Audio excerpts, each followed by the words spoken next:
Hello guys! And for today's video nga, magmi-mini vlog tayo. Nagka-crave nga ako ng ramen kaya nag-aya nga ako dito sa Shoyu Authentic Ramen. Dito lang yan sa Barangay Di Carma, Maharlika Highway, Cabanatuan City. Isa talaga sa nag-o-offer ng masarap na ramen dito sa Cabanatuan City, itong si Shoyu Authentic Ramen. Ito nga pala yung menu nila, i-post nyo na lang para makita nyo yung price nila. Yung original ramen nga yung lagi kong ino-order dito and yung sasawa ko naman yung spicy ramen nila. At syempre, habang naghihintay nga kami ng order namin, naglalaro nga lang kami dito at etong anak ko, tumulo pa nga yung laway niya.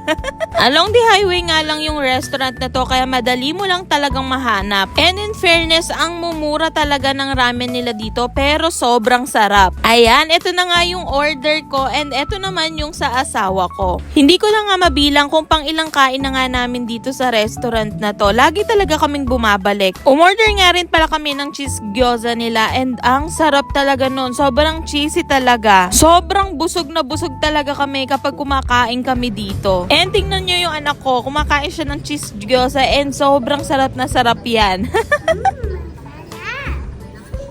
Pauwi na nga kami dito and that's it for our mini vlog. Hope you like it. Bye!